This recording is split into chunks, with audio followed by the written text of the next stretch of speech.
Okay, hello everyone.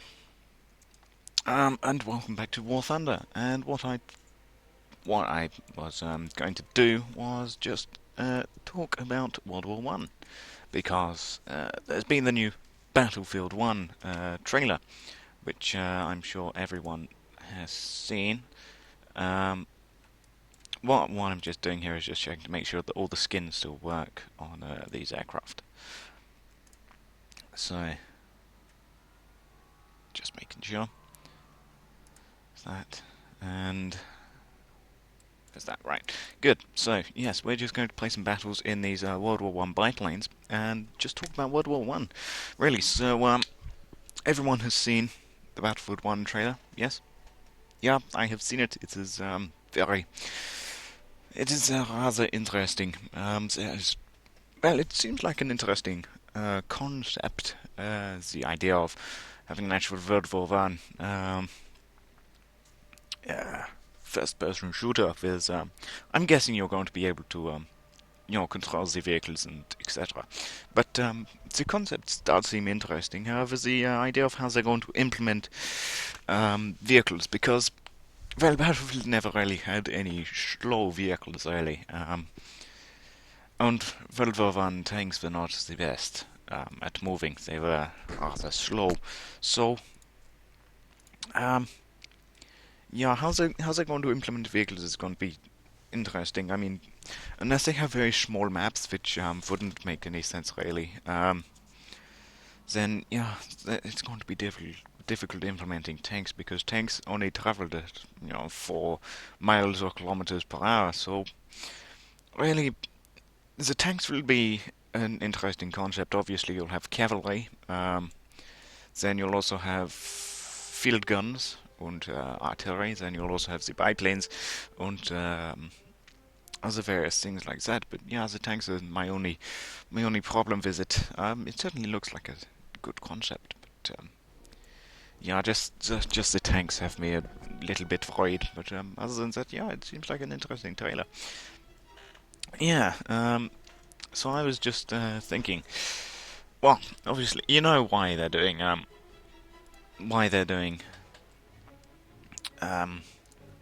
World War One instead of some sort of um, space age thing.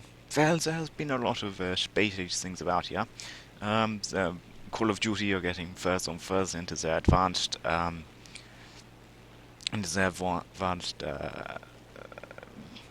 what is it? The advanced ages, starting with Black Ops 2, and further on, they've just been getting more and more advanced with exosuits and this sort of thing. So people will certainly be starting to get bored of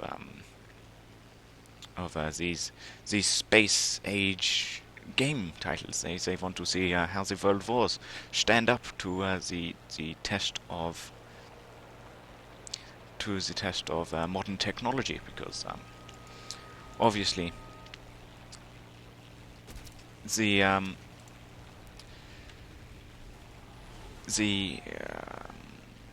technology for actual um, what is it, graphics? Yeah, the graphics are getting much better on computers and things. So people want to see how the world wars will stand up to the test of time in games, and how the improved graphics will make it seem much more realistic, and make it feel like you're actually there. Because space leaves a lot to be decided.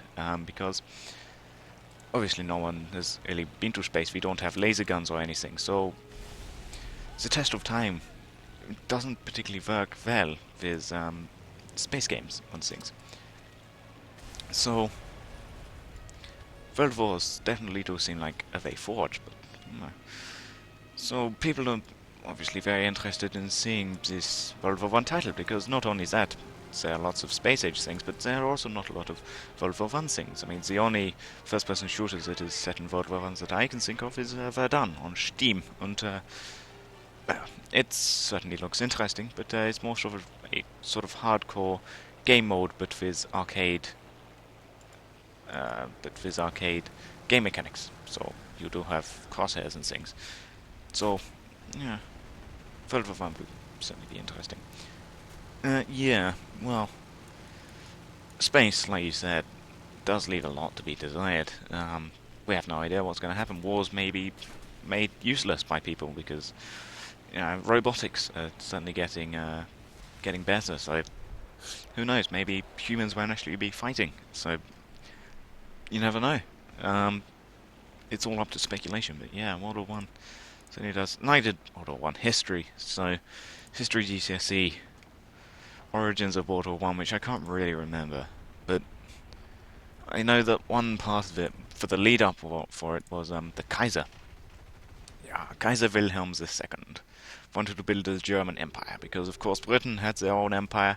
Then you also had well, Britain is obviously the one that everyone thinks about. Britain controlled a fifth of the world, or six, not too sure on that, but they certainly controlled a lot of the world. If you search up a map of the British Empire, there were also things that I saw where all of the territories that Britain controlled were in pink. They were painted in pink on the map, just so that you could see how much of the world that Britain controlled. So you had Australia, you had India, you had like a whole load of Africa, and Britain had their own empire. So the Kaiser wanted the German Empire to be a thing. So of course he started building up a military, getting things, and then you had all of the crises that were happening around that time.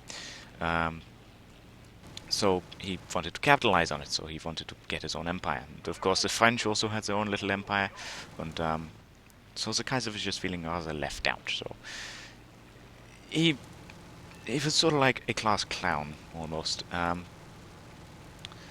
In that he really wanted his own empire, and nobody really thought that he could really do anything because Britain had their massive armies that they used to keep control of all their territory. So people just thought, well, as the Kaiser is wanting to create his own empire, he's sort of going to have his work cut out because Britain has most of the worlds that you could want, and so people just thought of him as a joke and that he would never do anything. But of course, that sort of didn't happen. So, yeah, nobody really looked at it until it was too late. And the Kaiser sort of wanted to. Morocco, for example. I'm sure you sort of learned about this in history, but the Kaiser. Well, not the Kaiser, the Morocco. It was under French. Well, the French wanted it, but then again, also the Kaiser wanted it. And so the Moroccans sort of didn't want the Kaiser, or really the French, I don't think, to have control of their world, of the of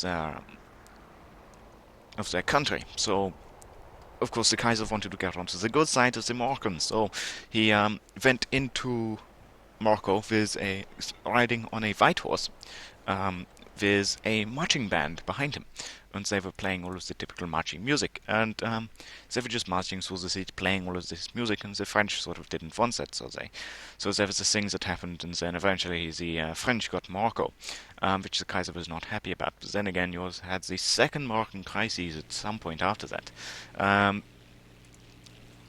and after that you had.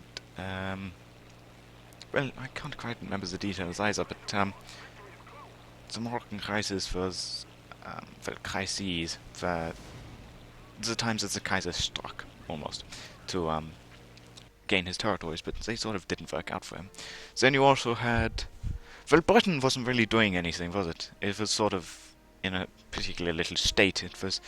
It didn't really want anything to do with Europe and any of these crises. They just sort of kept themselves to themselves as their own empire. They sort of didn't want to branch out, didn't want to help anyone, so they were sort of just sitting by themselves.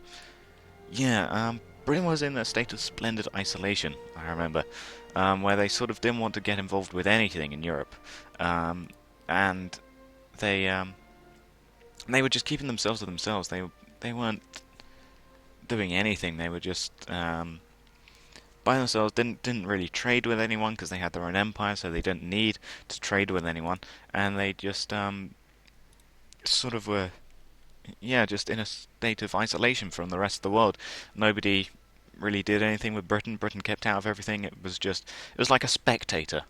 It was like at a school fight. There was like a fight happening between these two, school kids about over like snapping of a pencil, and they got into like a small like fight where they were just sort of slapping themselves around the face, and then Britain was just sort of on the outskirts, just like looking in, just going, eh, just didn't really care. And so Britain didn't really do anything. Then the Kaiser really wanted to have his own.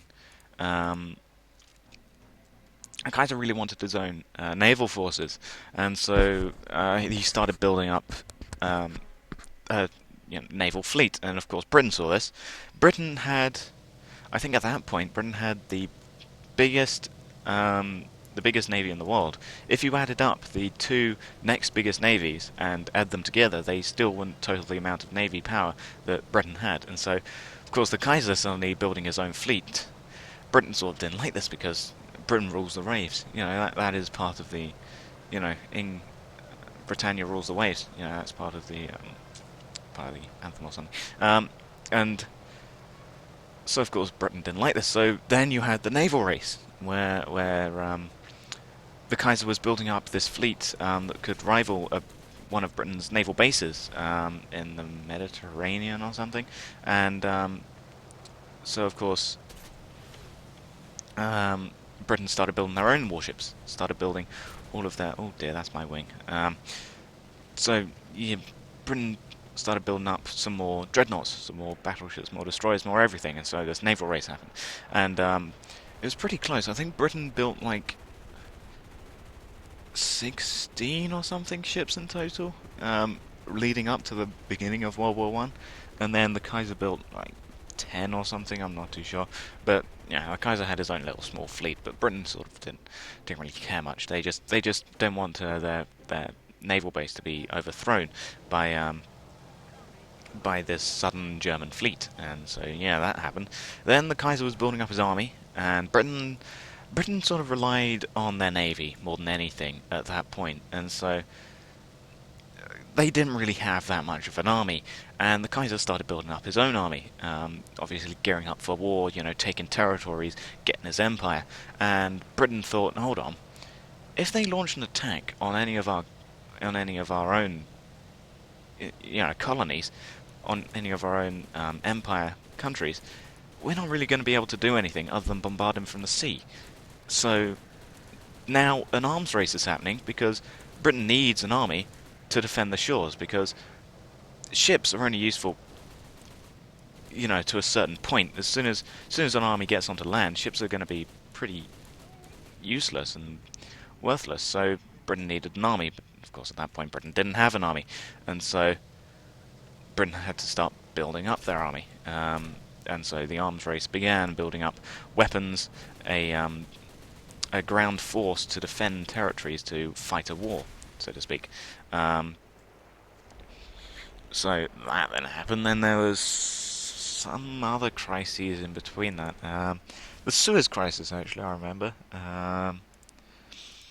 That was one where the Suez Canal, sort of something was in place, I think, for where the Kaiser or someone, it may not have been a Kaiser, I'm not too sure what, but somebody wasn't allowed to build arms, and they weren't allowed to import or weapons to their country. So obviously the thinking behind that was, if we stop import to the country, they then can't stop their arms. I think it might actually have been the Kaiser. I think sanctions were in place because of one of the crises, probably the Moroccan crisis, but it was in place where he wasn't actually allowed to import weapons from other places, and so the Suez Canal was sort of like, the Kaiser really wanted the Suez Canal for import of things, but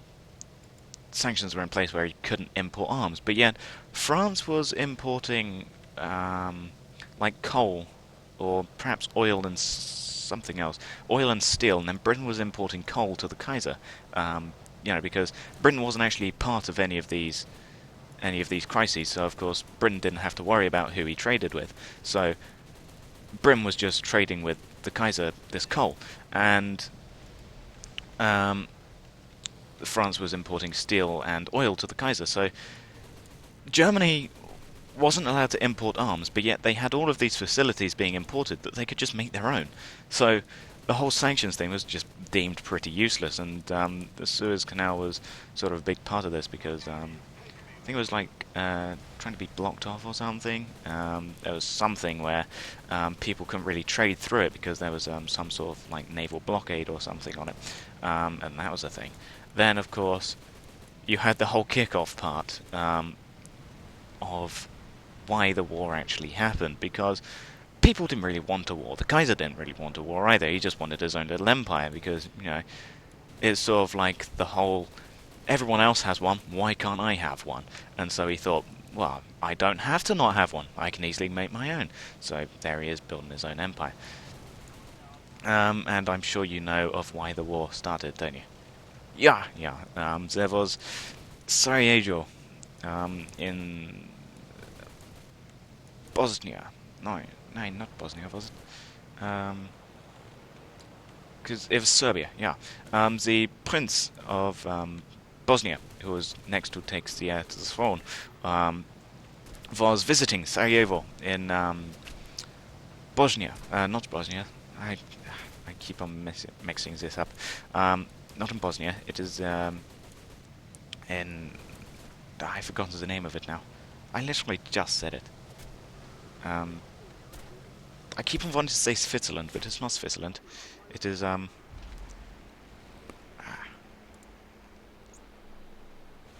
Serbia. That was it. It begins with an S, and I keep on forgetting it's Serbia. But yeah, he was visiting Serbia in because the people. He was building up a relationship with the people, and so building up the relationship with the people. However, you had then had the Black Hand gang, I think it was, and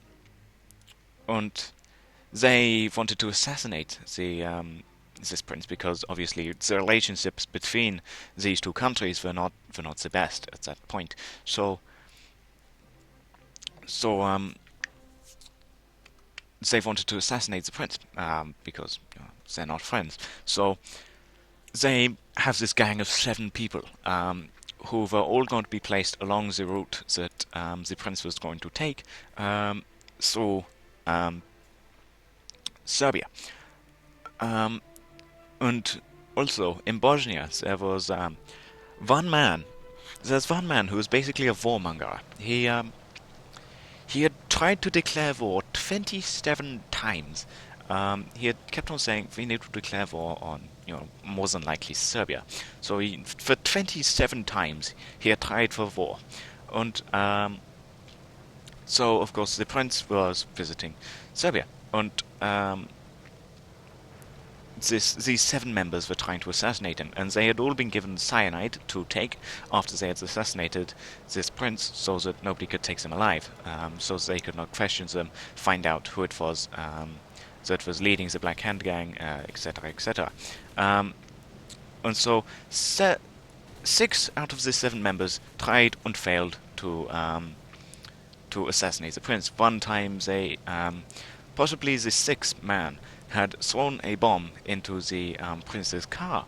However, some quick thinking by one of the bodyguards of the prince threw the bomb away, and it hit the car behind them, causing damage. And so the prince, after this attempted assassination, wanted to go to the hospital to see the victims of this accidental bombing.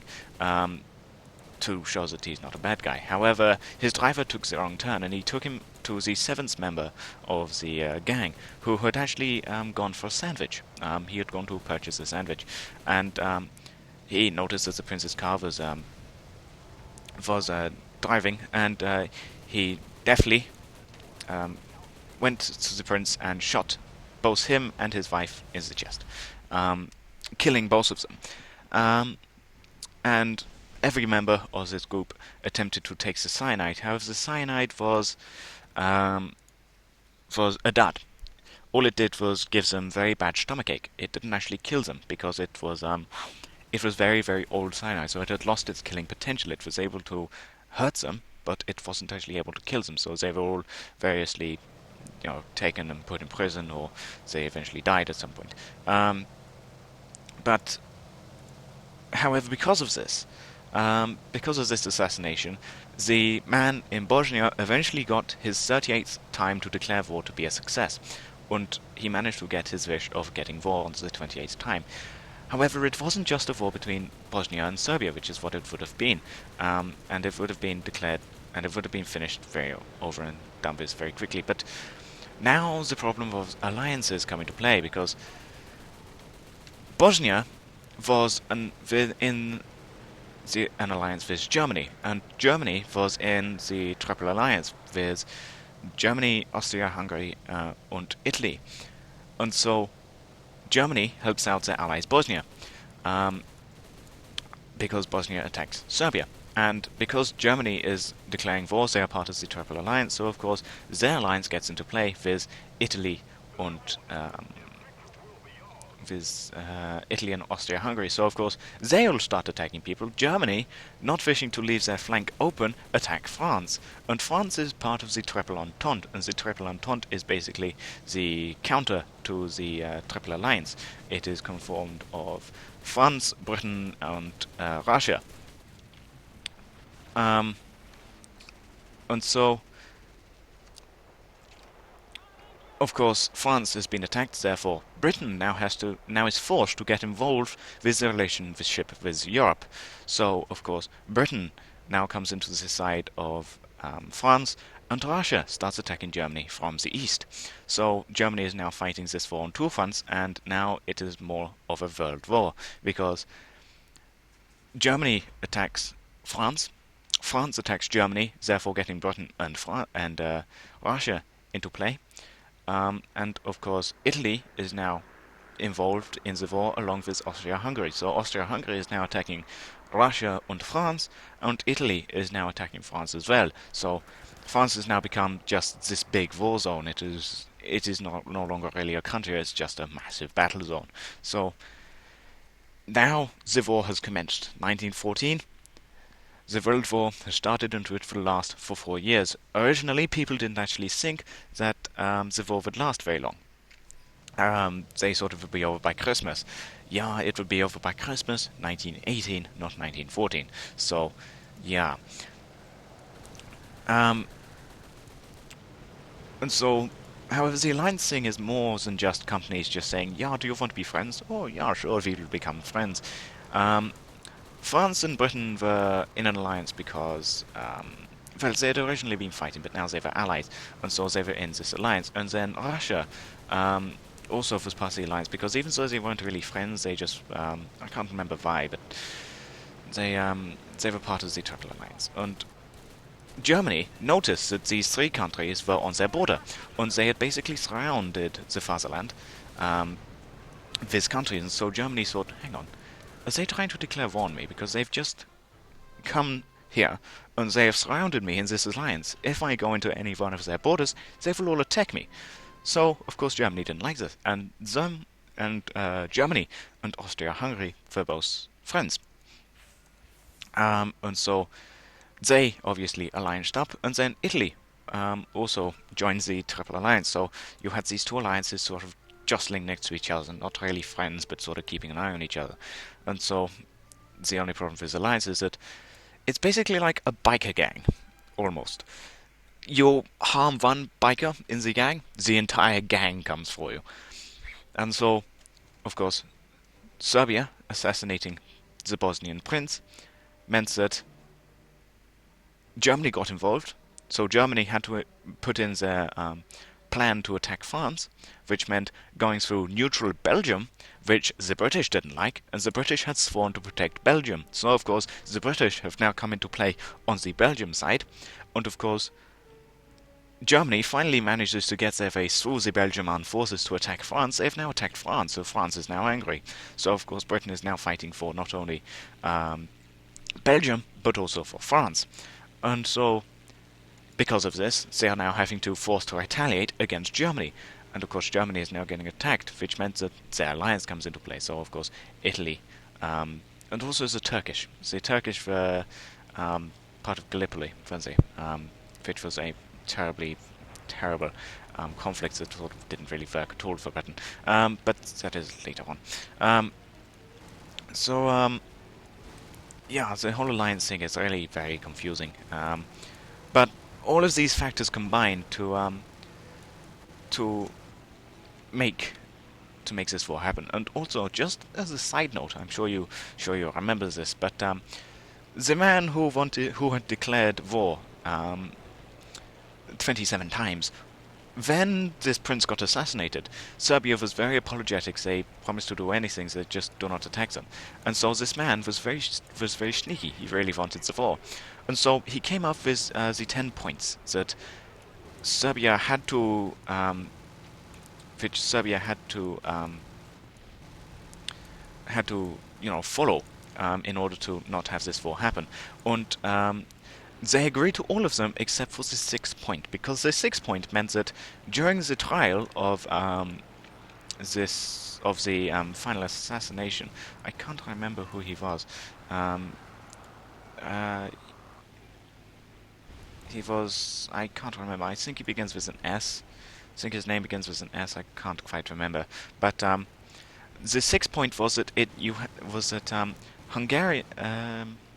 9 Bosnian officials had to be at the trial of this assassinator. Um, and of course, Serbia just said, "Nine, this is our own affair. We did not. We can handle this. It is all internal. We did not. It is just a member of one gang that has done this. We had no part in this. So nine, you cannot have, outside officials in an internal affair trial.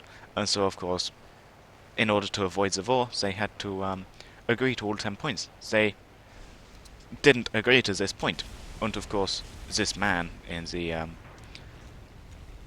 who had given these points knew perfectly well that they would not agree to this point. So he purposely did that just so that he could have his war. So he really was very sneaky with how he did that. Um, so war was unavoidable at that point. Viz, the first gunshot that was fired was the first shot of the war, basically, because after that point it would just spiral out of control no matter what happened. Um, so, yeah. Yeah, and I think, has that covered the build-up? I think that's basically covered the entire build-up of World War One. I can't think of any other points that, that we've left out. No, I can't think of any. I'm sure there were some other things because when you were learning about this, I'm sure did you have like a rhyme or something that you had to remember? Yeah, we had a rhyme. I can't remember the rhyme though. I remember these points. I certainly learned a lot about the origins of World War One. I mean, I wouldn't have known anything about this before we started the GCSE, but um, I mean, yeah, there was a rhyme. There was also a rhyme for the origins of World War Two, but I can't remember what the origins of World War One rhyme was. But there were like 7 things that happened because you had several crises. Then I was about to say the Manchurian crisis was one, but that was actually World War Two. That was leading up to World War Two. I just killed a ground unit for friendly fire, but there was something else. I know that there are other things, but I literally cannot remember anything. Yeah, and then we get to the actual war, which is full of interesting facts and factology, and that will be very interesting because it may only be this whole thing may have only sparked off because of Battlefield One, but this is all interesting things that people should probably really know about because people say that Germany was the ones that started the war, which is actually untrue. It was actually um, Bosnia. Bosnia that really started the war. Germany was just had to get roped in because of their sidekick, basically, because of the alliances. If Germany was not part of the alliance, the entire of the war would not happen. But of course, because Germany was, the main enemy of the Triple Entente, it means that people just go, oh, well, Germany was the ones that we were fighting, therefore Germany is the bad guy. Germany was the ones that started it all. But nine, if they were to actually, find out about the origins of World War One, then they had realized that Germany was actually was not really to blame. The alliance was. Um, so yeah, think that is all. I can't think of anything else to the build-up. I think we are done. Yeah, I think we'll leave it here for now. I'll finish this battle, but yeah, I think now is only the actual war. There's nothing else to the build-up of it. Because yeah, no, I just can't remember where the Turks fit into this, but certainly the Turkish Gallipoli campaign. But just have no idea where the Turkish come into this. They may have been allies to Italy. I'm not too sure. Um, but yeah, there you go. We just won the mission. I've been playing biplanes this entire time. Um, so biplanes I thought were very fitting to talk about World War One. Yeah, well, they're not the exact biplanes, but they were certainly certainly played a role in this. So yeah, I accidentally killed a friendly ground unit, but we won. So yeah. Um, but yeah, so that was basically covering the origins of World War One. So I will thank you for watching and goodbye.